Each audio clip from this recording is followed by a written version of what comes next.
इळमो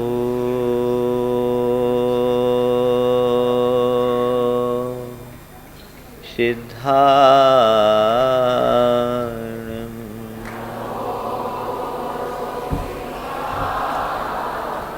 इळमो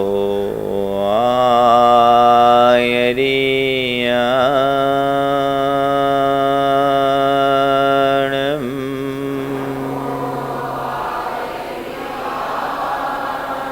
इळमो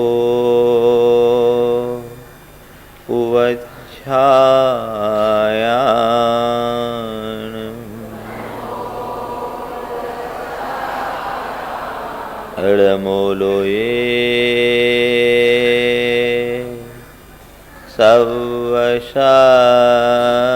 सवशाहुणं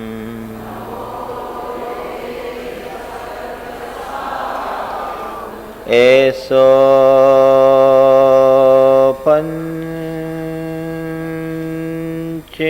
पंचेणमोयारो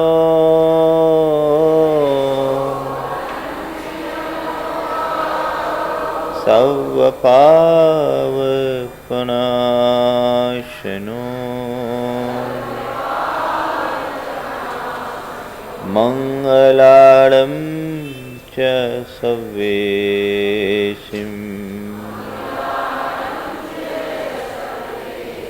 पढ़मं होय मंगलम।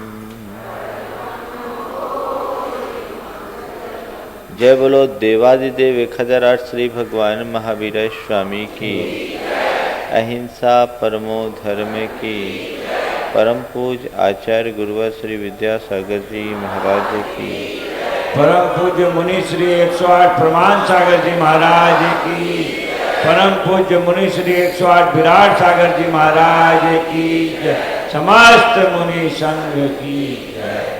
आज भगवान का गर्भ कल्याणक महोत्सव है।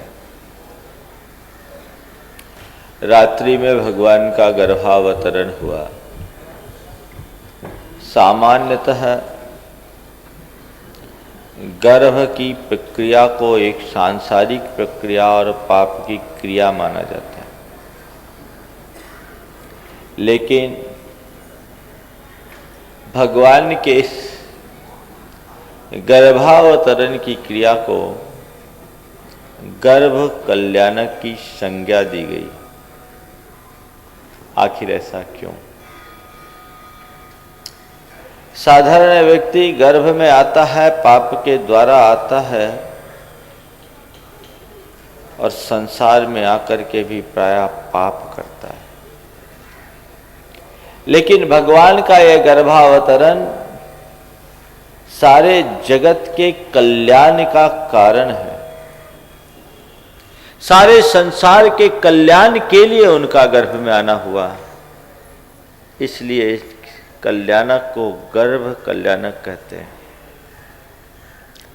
भगवान के भीतर ये क्षमता सहज रूप से प्रकट नहीं हुई, अनेक जन्मों के साधना के परिणाम स्वरूप उसने ये रूप प्राप्त किया। वे तीर्थंकर हैं। ऐसे देखा जाए तो तीर्थंकर एक मनुष्य है, लेकिन फिर भी उनके भीतर साधारण मनुष्यों से एकदम एक अलग शक्तियां होती है। साधारण मनुष्य के रूप में जन्म लेने के उपरांत भी वे असाधारण क्षमता से मंडित होते हैं। आपने कभी विचार किया कि तीर्थंकर भगवान के इस बाहरी शरीर को देखते हैं, उनमें और हम में कोई अंतर दिखाई नहीं पड़ता, लेकिन क्या वजह है कि तीर्थंकर के जीवन में हम सबसे ज्यादा वैशिष्ट है, विशेषता है? इसकी वजह क्या, इसका कारण क्या? तीर्थंकर तीर्थंकर बने तो किसके कारण बने? बंधुओं, ये गुणात्मक विकास का परिणाम है। और हमारे तीर्थंकर भगवंतों का कहना है कि कोई भी आत्मसाधक अपनी साधना के बल पर अपनी चेतना का गुणात्मक विकास करते हुए चरमोत्कर्ष सिद्धि को प्राप्त कर सकता है। भगवान ने तीर्थंकरत्व को प्राप्त किया और इस तीर्थंकरत्व के लिए उन्हें अनेक प्रकार की साधनाएं करनी पड़ी। हम जितने भी तीर्थंकरों के जीवन चरित्र को पलट कर देखते हैं, अतीत को देखते हैं, तो उनका जीवन भी हमारी ही तरह एक साधारण संसारी प्राणी की भांति दिखाई पड़ता है। लेकिन हर तीर्थंकर के जीवन में एक टर्निंग पॉइंट आया, जहां से उनके जीवन में बदलाव की प्रक्रिया प्रारंभ हुई और वो बदलाव ऐसा बदलाव आया कि एक बार बदले और 10वें भाव में तीर्थंकर बन गए। 10 भाव से पहले की कथा प्रायः सभी तीर्थंकरों की अति साधारण है। वे एक संसारी, हमारी आपकी तरह साधारण प्राणी की तरह जीने वाले, एक साधारण संसारी प्राणी की तरह पाप में निमग्न जीवन जीने वाले। लेकिन ऐसे पाप पूर्ण जीवन जीने वाली आत्मा में परिवर्तन की शुरुआत हुई। निमित्त मिला किन्हीं मुनि राज का, किन्हीं की देशना का, किसी और सानिध्य का। जीवन की धारा में परिवर्तन आया और वो मुड़े तो फिर मुड़कर नहीं देखे। आज आप सब नेमिनाथ भगवान का ये पंचकलानक मनाने जा रहे हैं। नेमिनाथ भगवान भी कभी हमारी आपकी तरह थे, लेकिन उनके जीवन में बदलाव आया। एक मुनि राज का संबोधन सुनकर उनके जीवन की धारा बदली। उनने पापों का परित्याग किया और व्रत संयम साधना के मार्ग में आगे बढ़े, उत्तरोत्तर प्रगति की और आज वे तीर्थंकरत्व को प्राप्त कर गए। 24 तीर्थंकरों में हर तीर्थंकर का जीवन चरित्र महिमापूर्ण है, लेकिन प्रायः सभी तीर्थंकरों के जीवन चरित्र को जब हम पलट कर देखते हैं कि 10 भावों में वे आगे बढ़े तो तपस्या किए, साधु बने, मुनि बने और मुनि बनकर के उत्तरोत्तर अपना विकास किए। लेकिन नेमिनाथ भगवान के 5 भावों का सांगो पांग वर्णन मिलता है और वो 5 भाव में लगातार 3 भावों में श्रावक जीवन के उत्कृष्ट आचरण को पालन करते हैं। अपराजित राजा के रूप में उन्होंने जिनेंद्र भगवान की 8 दिनों तक महापूजा की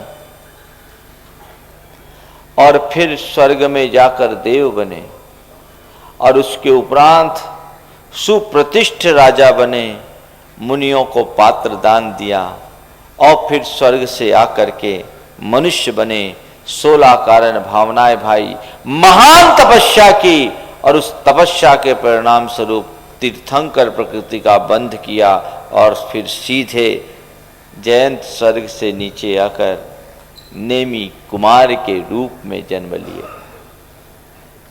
कहने का तात्पर्य केवल यही है कि जिन तीर्थंकर प्रभु की हम आराधना कर रहे हैं वे भी कभी सामान्य थे। अपनी साधना के बल पर उनने अपने जीवन में वैशिष्ट्य प्रकट किया। हमारे आपके भीतर भी वह सब कुछ प्रकट हो सकता है। संभावनाएं पूरी है,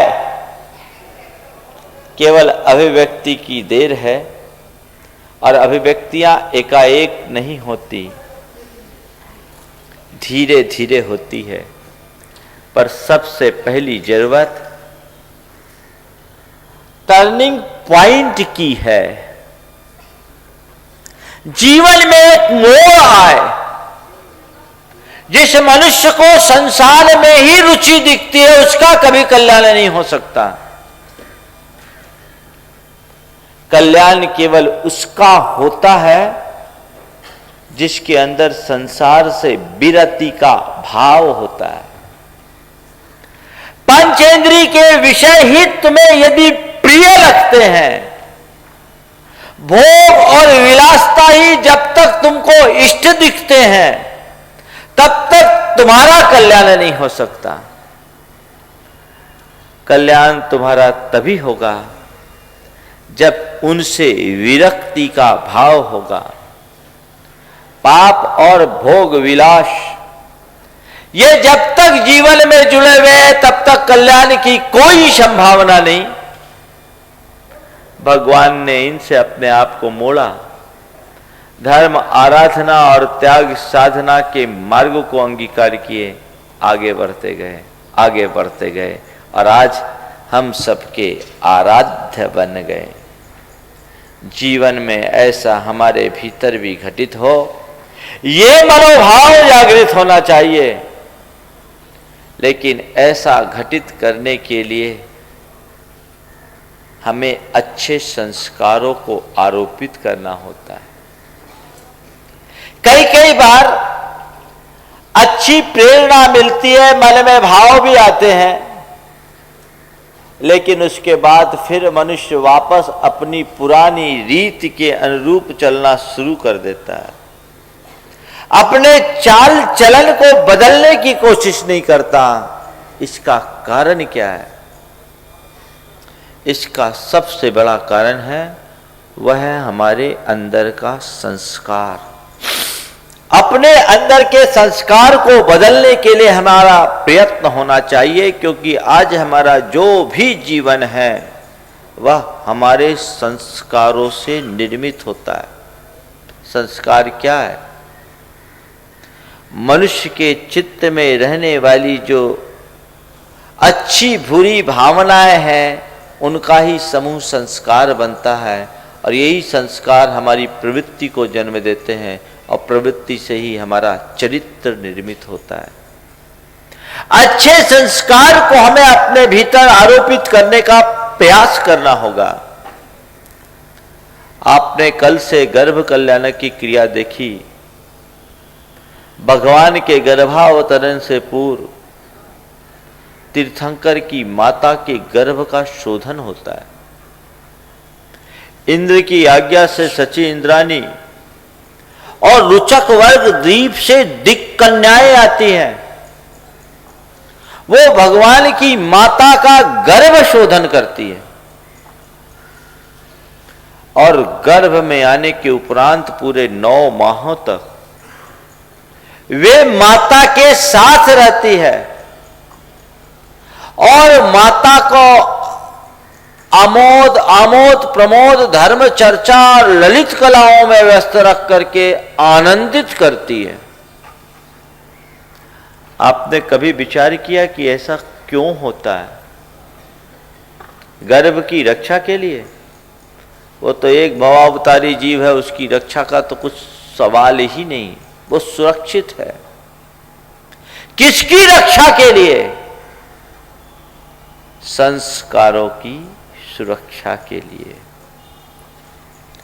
मां के पेट में जब कोई संतान आ जाए तो उस समय से मां को अपने भीतर शुभ भाव रखना चाहिए। तीर्थंकर की माता के अंदर कोई संक्लेश उत्पन्न न हो, अशुभ भाव उत्पन्न न हो। इस भाव से देवियां नित्य प्रति उनके साथ अनुरक्त रहती है और उनके मन को अच्छे कार्यों में लगाए रखती है। तब कहीं जाकर वह तीर्थंकर जैसे सपूत को जन्म देने का सौभाग्य प्राप्त करती है। आज मैं आप सबसे कहना चाहता हूं, गर्भ कल्याणक की इस क्रिया को देखकर अगर आप किसी को गर्भ में धारण करते हैं, आपके परिवार में किसी को कोई सदस्य आपके परिवार की बहू के यहाँ कोई गर्भ में आने वाला होता है तो कुछ ऐसे संस्कारों का समारोपण करे जिससे वह योग्य संतान की मां बन सके और आप अपने वंश में एक योग्य संतान को जन्म देने का गौरव प्राप्त कर सके। पेट से ही बच्चे को सब संस्कार मिलते रहते। आज तो विज्ञान ने इन सब बातों को अच्छे तरीके से प्रस्थापित कर दिया कि पेट में पलने वाले शिशु का मां से कितना गहरा संवाद जुड़ा होता है। मां की सोच, मां का चिंतन, मां की विचारधारा का प्रभाव उस बच्चे पर पड़ता है। एक मां अगर गर्भवती अवस्था में अच्छे विचार रखते हैं तो एक उत्तम संतान को जन्म देने का सौभाग्य प्राप्त करती है। और मां के विचारधारा यदि अच्छी नहीं है तो संतान शारीरिक और मानसिक दोनों रूप से रुग्ण हो सकते हैं। इसलिए अच्छे संस्कार होने चाहिए। हमने अभिमन्यु की कथा सुनी है कि सुभद्रा के पेट में अभिमन्यु ने चक्रव्यूह के भेदन की कला सुनी और सो गई। बाहर निकलने की बात अर्जुन बताए पर सुभद्रा सुन नहीं पाई। नतीजा ये निकला कि उसे अपने अभिमन्यु को खोना पड़ा। सुभद्रा सो जाने के कारण एक अभिमन्यु खोई। आज कितनी माताएं हैं जो सो करके अपने भीतर के अभिमन्यु को खो रही है। जागृत रहने की जरूरत है। उस घड़ी में बहुत सावधानी की जरूरत। पेट में पलने वाले बच्चे के अंदर मां की हर हरकत का असर पड़ता है। भगवान महावीर के जीवन चरित्र को जब मैं पढ़ रहा था तो देखो पेट में पलने वाले संतान का मां से कितना गहरा संवाद और संवेदना जुड़ी होती है। भगवान महावीर जब पेट में थे तो उनको लगा कि मैं पेट में मूवमेंट करता हूं तो मेरी मां को कष्ट होता है। मेरे मूवमेंट से मेरी मां को कष्ट होता है। ये सोचकर के कि मेरी मां को कष्ट ना हो उन्होंने अपना मूवमेंट बंद कर दिया।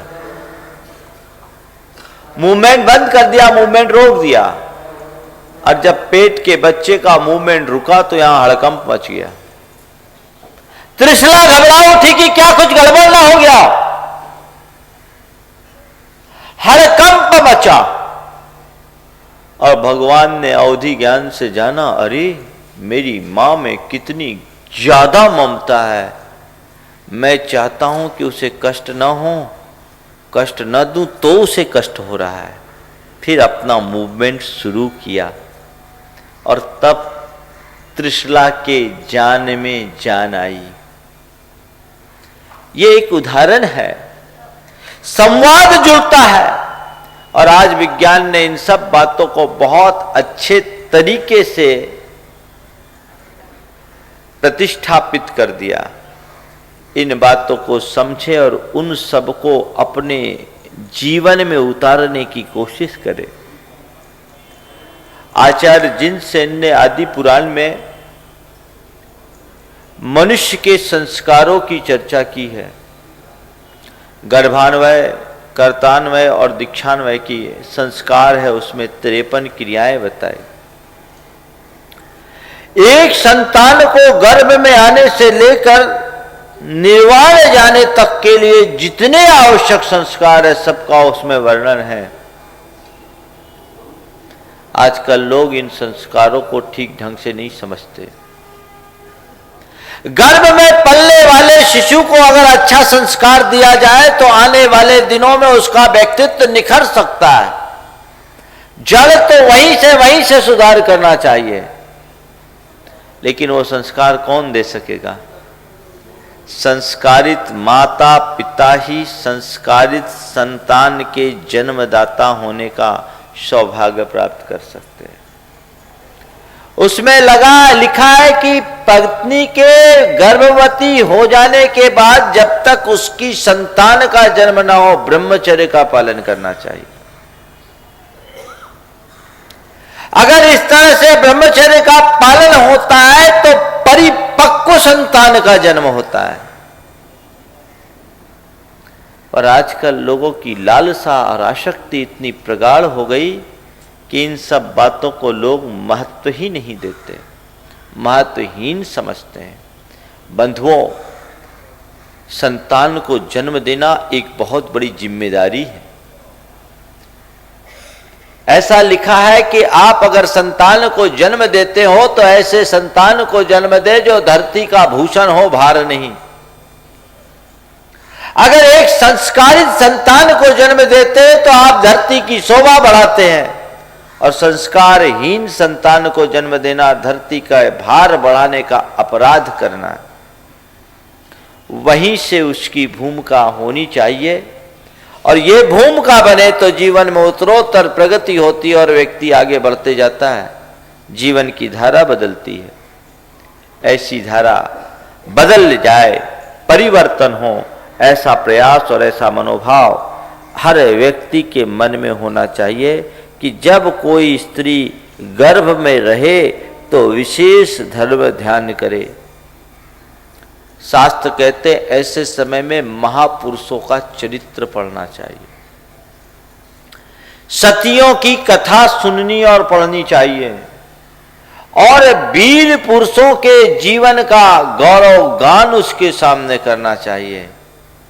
ये सब बातें उस अबोध पेट में पलने वाले शिशु पर के अंतस में जुड़ती है और भविष्य में उसके व्यक्तित्व के निर्माण में सहायक बनती है। आजकल इन सब चीजों की परंपराएं खत्म हो गई, और पेट में पलने वाले बच्चे को संस्कार नहीं मिलते। पहले पेट में भी संस्कार मिलते थे और जन्म देने के बाद दादी माँ की कहानियां सुनने को मिलती थी, और बचपन के वे संस्कार बच्चे के व्यक्तित्व को निखारते थे। आजकल सारा सिस्टम ही उल्टा पुल्टा हो गया है। बनाने की कोशिश कीजिए, गर्भ में पलने वाले बच्चों को अनुकूल वातावरण बनाइए, घर परिवार में ऐसा वातावरण बनाइए जिसके घर में कोई भी गर्भवती स्त्री हो, उस घर में कोई क्लेश न हो। ये जवाबदारी घर के हर सदस्य के अंदर होनी चाहिए। आपस में किसी बात को लेकर खींचातानी ना हो, किसी बात को लेकर संक्लेश ना हो, यह सावधानी रखनी चाहिए, और वातावरण थोड़ा धार्मिक बने ताकि एक अच्छे संतान को आप अपने घर में जन्म दे सकें। हमारे शास्त्रों में संतान की उत्पत्ति के 3 कारण बताए। आप संतान को जन्म देते हैं तो संतान को क्यों जन्म दिया जाता है, संतान जन्म देने की प्रक्रिया क्यों, विवाह क्यों करते हैं? 3 वजह बताए। सबसे पहला, धर्म संपत्ति। तुम्हारी संतान के द्वारा धर्म की परंपरा चलती रहे। वंश ही अगर आगे नहीं बढ़ेगा तो धर्म की परंपरा कैसे चलेगी? यह जवाबदारी श्रावकों की है। तुमने संतान को जन्म दिया तो धर्मात्मा संतान होना चाहिए, जो आगे चल करके धर्म, परंपरा और संस्कृति को उसका संवाहक बन सके, उसे आगे बढ़ा सके। ये पहला उद्देश्य है। पर यह कब होगा? जब आप उसको वैसी सीख दोगे तब ना। पेट से ही वैसी शिक्षा दो और बड़े होने के बाद जैसे जैसे बढ़ता जाए उसको वैसे संस्कार दो, कभी विमुख नहीं हो सकता। पहली बात है धर्म संपत्ति, दूसरी बात है वंश अभिवृद्धि, और तीसरी बात है जो रति सुख के लिए संतान को उत्पन्न किया जाता है, जिसे तीसरे नंबर पर रखा। धर्म की संप्राप्ति हो, धर्म की प्रभावना तुम्हारे घर में बनती रहे, ताकि आने वाली पीढ़ियों तक ये संस्कार जगे। आपके माता पिता ने आपको योग्य संस्कार दिए, तो आज आपके अंदर धार्मिक भावना है, आप यहां बैठे। यदि ये संस्कार नहीं मिले होते तो पता नहीं अभी कहां होते। आभार मानो उनका कि उनने तुमको इस योग्य बनाया, तुम्हारे धार्मिक संस्कारों को घुट्टी में पिलाया। ऐसा वातावरण मिला, ऐसा माहौल मिला कि आज तुम्हारे जीवन में धार्मिकता है, देवशास्त्र गुरु के प्रति लगाव है और चर्या में सात्विकता है। तो ये तुम्हारी जवाबदारी है कि अपनी संतान को भी वैसे ही संस्कार दो, संतान को भी वैसी संस्कार दो और इतने दृढ़ संस्कार दो कि तुम्हारी संतान अपने आने वाली पीढ़ी को भी वैसे संस्कार दे सके। वस्तुतः संस्कार ही संस्कृति के संवाहक होते हैं। आजकल वो संस्कार देने की परिपाटी छीन हो गई। जितने ध्यान आप अपने बच्चों की पढ़ाई लिखाई के लिए देते हो, उनके संस्कारों के लिए देते हो? विचार करो। संस्कारों के लिए देते हो? तुम्हारी प्राथमिकता में है? स्कूल नहीं छूटनी चाहिए, कोई एक्स्ट्रा कोर्स कर रहे वो नहीं छूटनी चाहिए, मंदिर छूट जाए चलेगा, पूजा पाठ छूट जाए चलेगा, पंचकल्याणक छूट जाए तो चलेगा। विचार करो, दृष्टिकोण क्या है?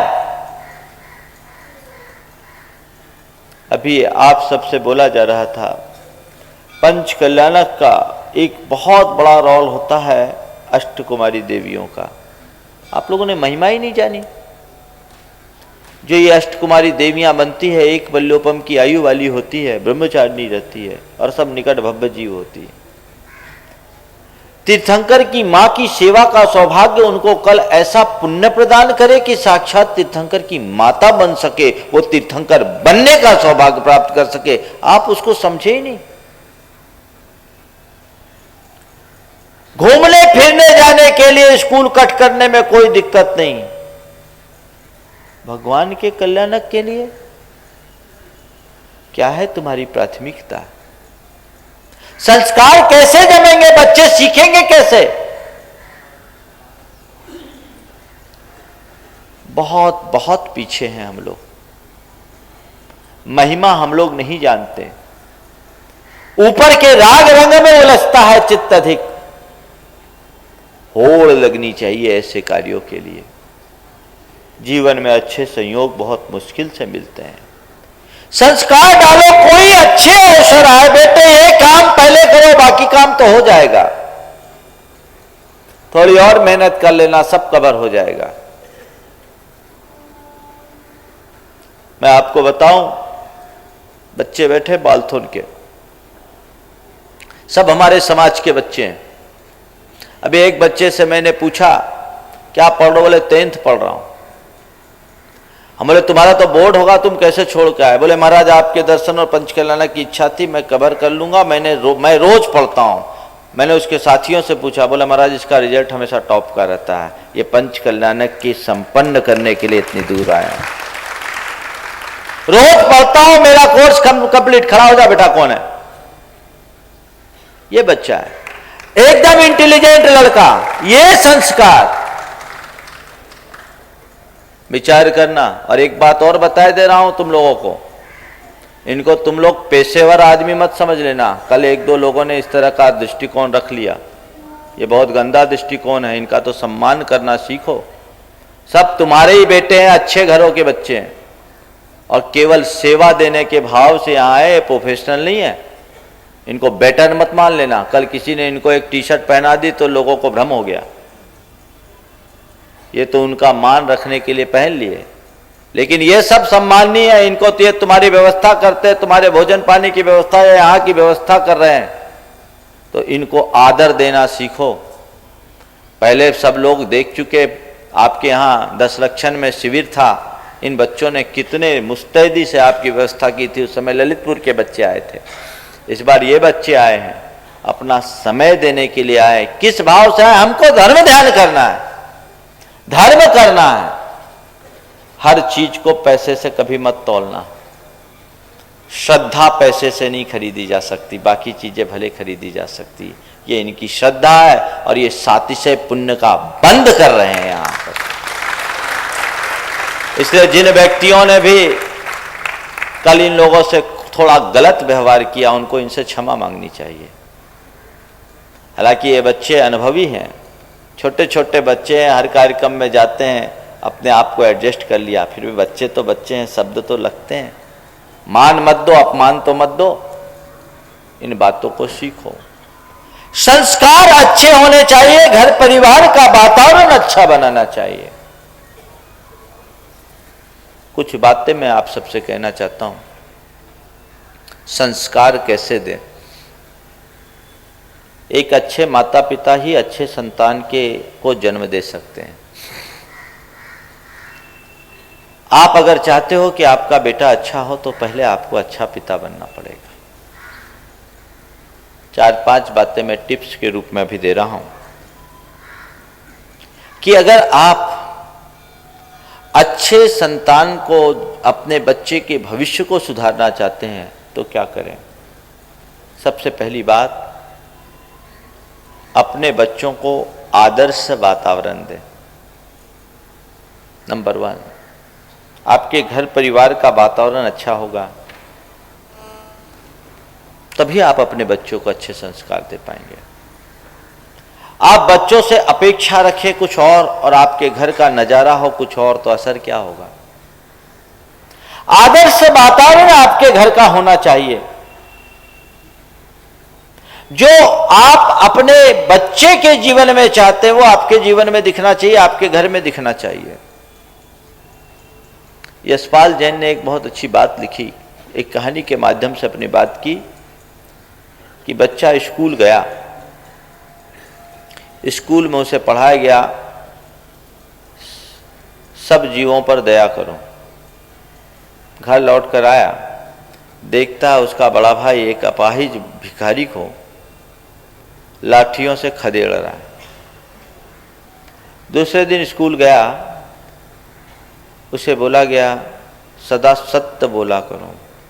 घर आया, मकान मालिक किराया के लिए आया, पिताजी को खोज रहा था।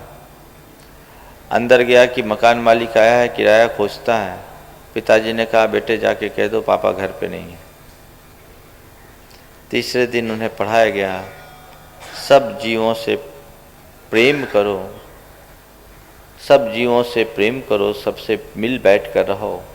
घर आया तो देखता क्या है, उसके पापा मम्मी आपस में बुरी तरह झगड़ रहे हैं।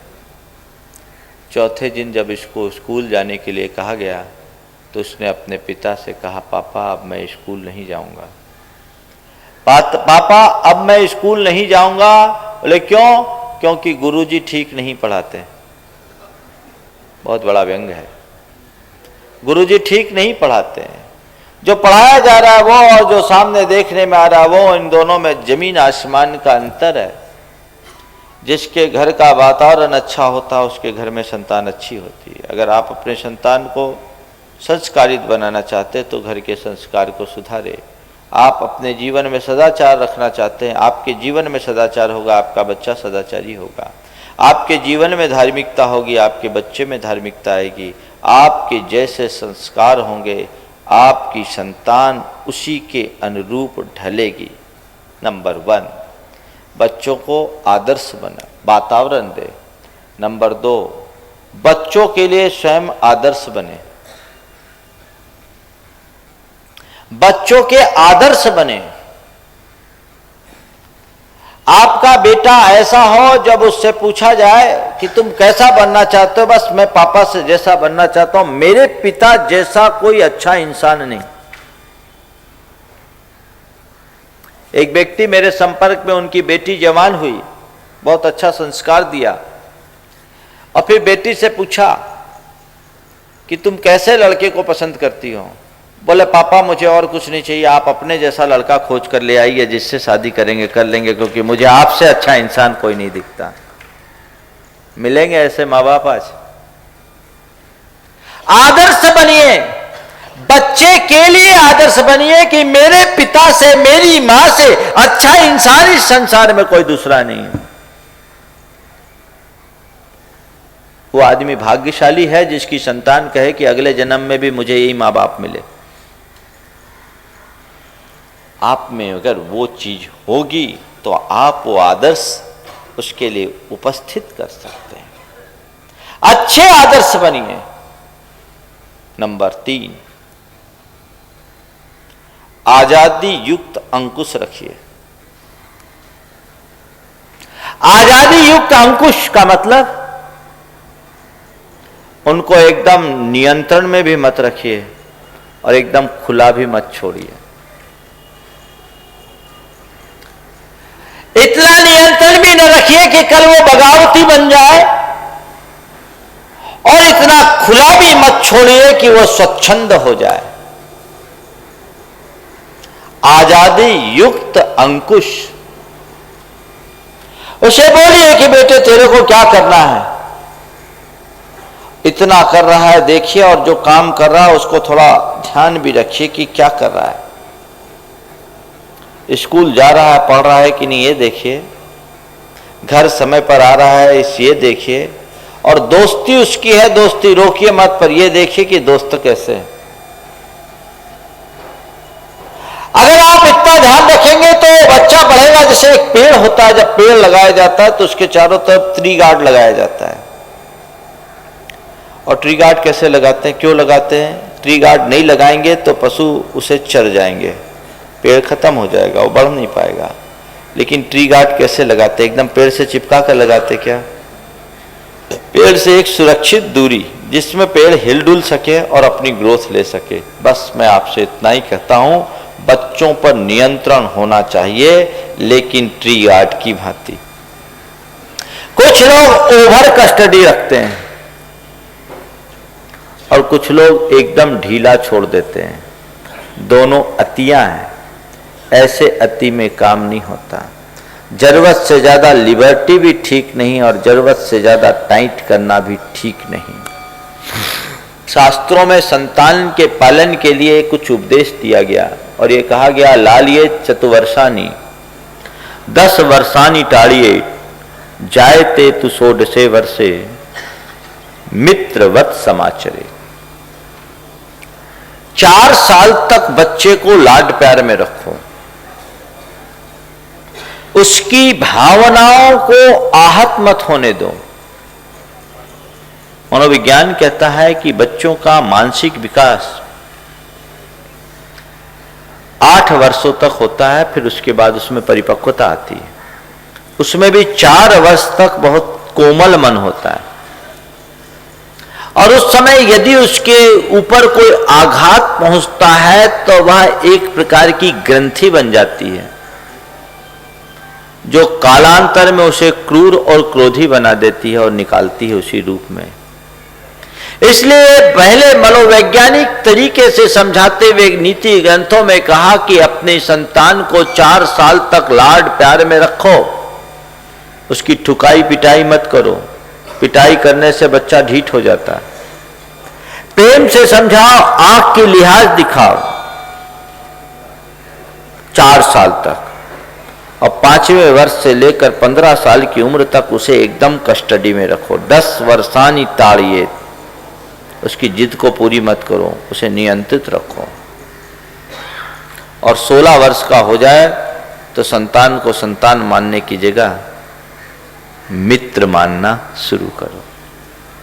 अक्सर मैंने देखा कि जब बच्चा छोटा होता है, काम वाम करने में दिक्कत देता है, तो उसकी मारपीट हो जाती है, छोटे बच्चे की, या फिर मां के साथ उसकी नजदीकी नहीं जुड़ती। वो प्ले स्कूल में चले जाता है, इधर उधर चले जाता है, आया के पास रहता है, मां से उसका सामीप्य नहीं जुड़ता, तो बच्चे का भावनात्मक विकास नहीं होता।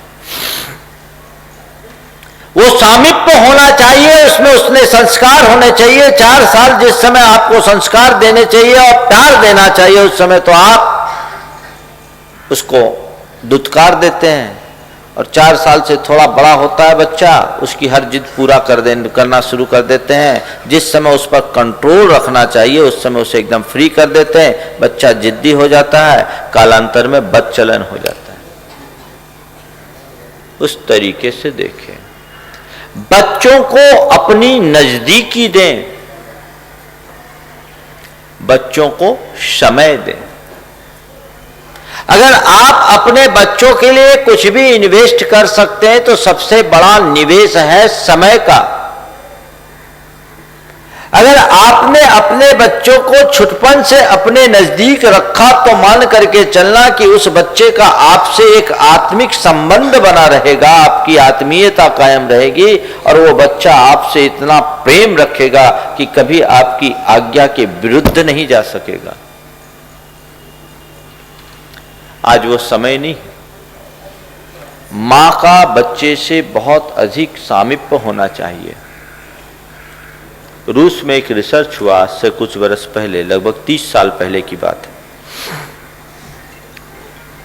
10 बंदर के बच्चों को, बंदरियों को और उनके बच्चों को, उन पर प्रयोग किया गया।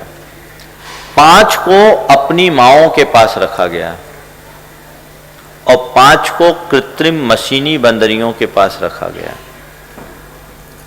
जिन बंदर के बच्चों को मां के पास रखा गया उनके शारीरिक विकास के साथ साथ भावनात्मक विकास भी हुआ, और जिन्हें मशीनी बंदरों के साथ रखा गया, बंदरियों के साथ रखा गया, उनका फिजिकल ग्रोथ तो बहुत अच्छा रहा लेकिन सब मानसिक रूप से रुग्ण थे। एक लंबे प्रयोग के बाद यह निष्कर्ष निकला कि मां और बेटे का बहुत नजदीकी संबंध होता है और जो बच्चे अपने मां के जितने नजदीक होते हैं उनके अंदर का भावनात्मक विकास उतना अधिक होता है। जो माताएं बच्चों को जन्म देने के बाद अपने पास नहीं रख पाती, वो एक रुग्ण पीढ़ी को जन्म देने का अपराध करती है। आजकल तो ऐसा हो गया, पहले तो बच्चा जन्म लेता था और माँ की छाती से लिपटता था। आजकल तो सिस्टम ही उल्टा हो गया। नर्सिंग होम में बच्चा जन्म लेते ही माँ से दूर कर दिया जाता है। कल ही मुझे बताया किसी ने, मुझे मालूम नहीं था इसका। बोले महाराज केवल फीडिंग के लिए बच्चा आता है, बाकी माँ से शुरू से दूर। तो अभी माँ से दूर तो वो बाद में तुमको दूर करेगा, हिसाब किताब तो बराबर हो जाएगा। शुरू से बच्चे को दूर रखते हैं, पास लगाते नहीं। हमारे यहाँ छाती से लगाने की बात होती है। एक दिन मैं शिखर जी में था, एक पिता अपने बच्चे को लेकर के आया। वो क्या बेल्ट होता है ना, बेल्ट में बच्चे को लटकाया, सामने देख रहा था। क्या बोलते हैं उसको आप लोग? आजकल नया चला कैरी बैग की तरह जो baby carrier, baby carrier bag, मतलब बेबी अब हो गया है बोझ, उसके लिए कैरियर बैग की जरूरत। मैंने उससे पूछा भैया ये क्या कर रखे हो? बोला महाराज दुनिया देख ले। हम बोले देख, अभी तुम इसको दुनिया दिखाओगे, कल ये तुमको दुनिया दिखाएगा। अरे तुम्हारे जी का लाल है, कलेजे का टुकड़ा, इसको छाती से लगाओ, इससे तुम्हारा और उसका संवाद जुड़ेगा। दूरी, अपनी मौज मस्ती के कारण बच्चे को अपने पास नहीं रखना चाहते हैं, आया के भरोसे छोड़ देते हैं।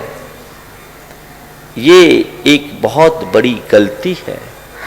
आप देखो तीर्थंकर की मां को देखना, तीर्थंकर की मां अपने बच्चे को पल भर भी इधर उधर नहीं करती, तब तो एक तीर्थंकर की जन्मदात्री बनती। मां बनने का सौभाग्य मिले और मातृत्व उसमें न उड़े लो, इससे बड़ा दुर्भाग्य क्या। पहले तो एक एक मां अनेक संतानों को जन्म देती थी और उसका मातृत्व बढ़ता था। अब तो एक और दो ही संतान, उसको भी मातृत्व न दे पाओ तो तुम्हारा नारी होना ही बेकार है। नारी के रूप में जन्म लेना ही बेकार है। छाती से लगाने की बात सोचनी और सीखनी चाहिए। प्रारंभ से उसको समय दो। फ्रांस में एक रिसर्च हुआ, दुनिया में कहते हैं फ्रांस में सबसे ज्यादा क्राइम होता है, अपराध फ्रांस में सबसे अधिक होता है।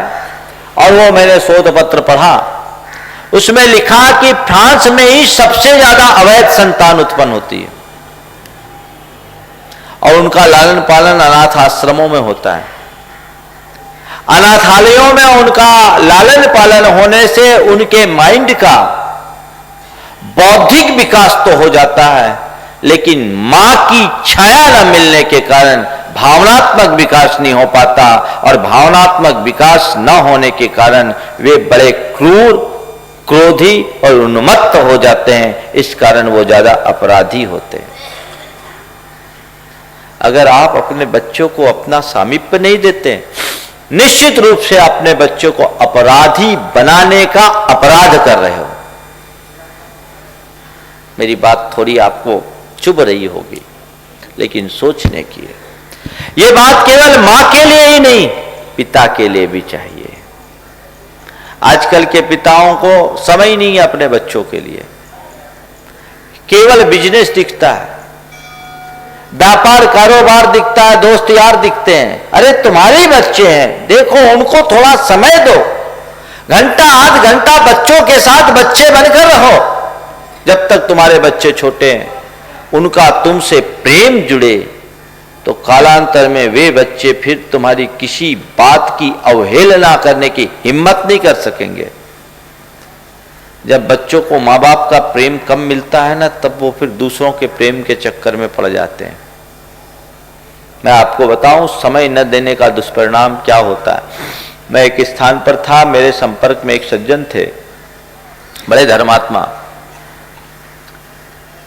पेशे से वकील और बड़े नामी गिरामी वकील। उनकी बेटी एक मांसाहारी से शादी करना चाहती थी। पिता नहीं चाहते थे, उसे समझाने की बहुत कोशिश की, नहीं मानी। बेटी को मेरे पास लेकर आए कि महाराज आप समझाओ, शायद मान जाए। मुझसे जब कहा, हमने कहा वकील साहब ले आओ, कोशिश करूंगा, लेकिन आज से पहले तो आपने कभी उसे लाने की कोशिश नहीं की। मैं 6 महीना से यहाँ हूँ, मुश्किल से 6 बार मेरे पास आई होगी, आप रोज आते हो। आपका ये दायित्व था कि आप उसको लेकर आते। कोई बात नहीं, लेकर आओ, मैं ट्राई करता हूँ, प्रयास करता हूँ उसको समझाने की। बातचीत प्रारंभ हुई। वकील साहब ने, मैंने उससे पूछा कि तुम्हारा उस लड़के से कितने सालों से संपर्क है? बोला महाराज मैं 3 सालों से उससे प्यार करती हूँ। पिछले 3 सालों से मैं उससे प्यार करती हूँ, उसको मैं छोड़ नहीं सकती। तो उसके पिता ने कहा महाराज इसको बोलिए कि किसी के 3 साल के प्यार के पीछे माँ बाप के 22 साल के प्यार को भुलाना क्या ठीक है? 3 साल के प्यार के पीछे माता पिता के 22 साल के प्यार को भुला देना क्या ठीक है? लड़की ने जो बोला उसे सुनकर मैं स्तब्ध रह गया। लड़की ने कहा महाराज इनसे पूछिए कि प्यार किसको कहते हैं, इनके पास प्यार है? ये कहते हैं हमने 22 साल तक प्यार दिया। इनने प्यार दिया कहां? प्यार जानते कहां हैं? इनसे पूछिए, ये जानते हैं प्यार क्या होता है? इनको तो केवल अपने क्लाइंट, फाइल और कोर्ट के अलावा किसी से मतलब ही नहीं है। इनने आज तक कभी मुझसे प्यार की बात की? महाराज मुझे घर में प्यार नहीं मिला, और मुझे जिससे प्यार मिला अब मैं उसी के साथ जीना चाहती हूं, मुड़कर नहीं देखना चाहती। विचारणीय बिंदु है। यद्यपि उसके तर्क से मैं पूरी तरह सहमत नहीं कि ऐसा करके लड़कियां ऐसा गलत कदम उठा ले, लेकिन क्या इसमें माता पिता जवाबदार नहीं है? समय बहुत जरूरी है। आजकल लोग पैसा देके लाट खरीदते हैं। बच्चों को पानी मांगने पर दूध देने को तैयार है, पर समय देने को तैयार नहीं। कुछ भी कहते हैं, पेरेंट्स यही कहते हैं हम सब तेरे लिए तो कर रहे, तो तेरे लिए कर रहे, पैसे कर रहे कि क्या कर रहे? पिता अक्सर बाहर रहता था, बच्चा छोटा था, 4 साल का बच्चा। उसने अपने पिता से कहा कि पिताजी कल आप मेरे लिए टॉफी लेकर आना, महानगर की बात है। बेटा इंतजार करता रहा कि कल पापा आएंगे, 8 बजे आ जाएंगे। अक्सर पिताजी 10 बजे आते थे, बेटा सो जाता था। और सुबह जब पिताजी निकलते थे तब भी बेटा सोए रहता था। पिताजी को सुबह 6 बजे जाना, रात को 10 बजे आना है, बेटा स्कूल जाना है, मिलता ही नहीं था। बोले पापा कल आप आ जाना। बोले ठीक बेटे, मैं 8 बजे आऊंगा और तेरे लिए टॉफी लेकर आऊंगा। बेटा इंतजार करता रहा, पिता 10 बजे आया। बेटे के मन में भी था कि नहीं, आज तो पापा से मिलूंगा और पापा टॉफी लेकर आएंगे। पिता 10 बजे आया, बेटा पिता से लिपट गया और फिर पूछा पापा आप टॉफी लाए, पापा आप टॉफी लाए। उसने कहा अरे बेटे मैं तो भूल गया, मुझे याद ही नहीं रहा। बेटा एकदम हक्का बक्का रह गया। ये क्या सोचा था कि आज तो पापा टॉफी लेकर आएंगे, लेकिन कुछ नहीं। बेटे को मायूस देखकर उसने जेब से 1000 रुपये निकाले और बेटे को दे दिया। चल बेटा टॉफी नहीं लाए, ये रुपये ले ले। बेटा टॉफी नहीं ला पाया तो ये रुपये ले ले।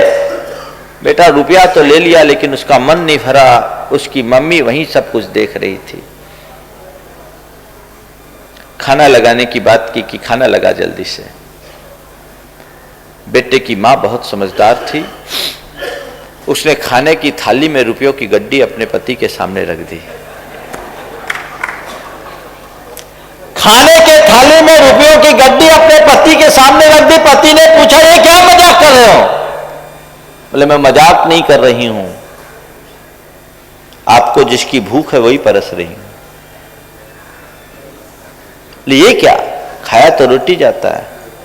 बोले रोटी खाया जाता है, आपने अपने बच्चे की बात को नहीं समझा, आपने अपने बच्चे की भावना को नहीं समझा। आपसे बच्चे ने टॉफी का एक्सपेक्टेशन रखा था और आपने उसे 1000 रुपये दे दिए। क्या 1000 रुपये में टॉफी की भावनाएं पूरी हो सकती है? तो मैंने भी सोचा जब 1000 रुपये से आपके बेटे का मन भर सकता है तो लाख रुपये में आपका भी मन भर जाएगा। इन रुपयों को खा लो, मेरे पास रोटी नहीं है। तब उस व्यक्ति को पहली बार एहसास हुआ कि समय किसे कहते हैं और समय दान की कितनी ज्यादा उपयोगिता है। समझने की कोशिश होनी चाहिए। बंधुओं, आज का समय बिल्कुल उल्टा हो रहा है। समय देना शुरू कीजिए। संस्कार नहीं होंगे जैन धर्म कैसे रहेगा? नंबर 4, बच्चों की भावनाओं का सम्मान कीजिए। बच्चों की भावनाओं को कुचलिए मत।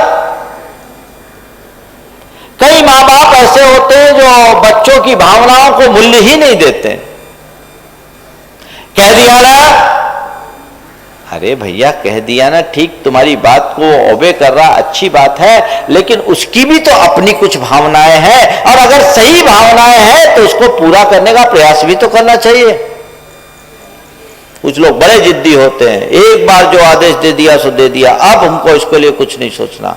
ये गलत बात है। मेरे संपर्क में एक डॉक्टर सागर के, देखो बच्चों की भावनाओं का ख्याल करने का क्या प्रभाव पड़ता है।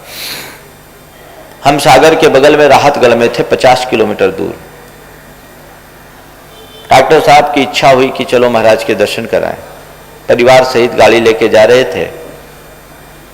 बेटी भी चाह रही थी कि हमको दर्शन करना है। बेटी टेंट में थी, बोर्ड का टाइम था। पिता ने इनकार कर दिया, बेटी तुम मत जाओ, तुम्हारा पूरा दिन निकल जाएगा, हम लोग जाके आते हैं। बेटी ने कहा नहीं पापा मुझे आप ले चलिए, महाराज का आशीर्वाद मिलेगा तो मेरा पेपर और अच्छा होगा। बहुत दिन हो गए महाराज जी के दर्शन नहीं हुए। बेटी ने 2 बार कहा, पिता ने झिड़क कर एकदम ना कर दिया कि नहीं तुमको नहीं जाना। बेटी रोती रह गई। बेटी पढ़ने में बहुत तेज थी, अपना कोर्स कंप्लीट रखती थी और अच्छे से पढ़ती थी, उसका कभी रिजल्ट खराब नहीं हुआ। राहतगढ़ सागर से मात्र 50 किलोमीटर दूर है और 22 किलोमीटर दूर आने के बाद इधर छोड़ के तो आ गया। मन में आया कि बेटी को मैंने मना करके गलत किया, उसकी भावना को ठेस लगेगी। बेटी कभी जिद नहीं करती आज हमने ऐसा किया है, ठीक नहीं। और इसी ऊहापोह के बाद डॉक्टर एक जजमेंट लिया कि नहीं, मुझे बेटी को लेकर चलना चाहिए। 22 किलोमीटर बाद गाड़ी रिवर्स किया। 22 किलोमीटर चलने के बाद गाड़ी रिवर्स में लेकर के आया और आकर के बेटी से कहा, बेटी सॉरी, हम गलती किए कि तुमको नहीं ले गए, चलो तुम भी साथ चलो। हमें लगा कि नहीं, तुम दर्शन करोगी तो तुम्हारा परफॉर्मेंस और ज्यादा अच्छा होगा, तुम अच्छे से पढ़ सकोगी, नहीं तो तुम्हारा मन खराब होगा, चलो महाराज के दर्शन कराने के लिए ले चलते हैं। उस बेटी की खुशी की कल्पना नहीं। जब बाप बेटे और माँ, बेटी माँ सब बैठे थे और ये घटना मुझे सुनाई, क्या बताऊं, सबके आंखों से आंसू। जिस व्यक्ति के मन में अपने बच्चों का इतना, बच्चों की भावनाओं का इतना ख्याल होगा, क्या वो अपने माँ बाप से कभी अलग हो सकेगा? आप भावनाओं की उपेक्षा करते हो, कुचल देते हो और अपेक्षा रखते हो कि संतान आज्ञाकारी बने, विनीत बने। कैसे बनेगा? नंबर 5, जरूरत से ज्यादा हिदायतें न दें।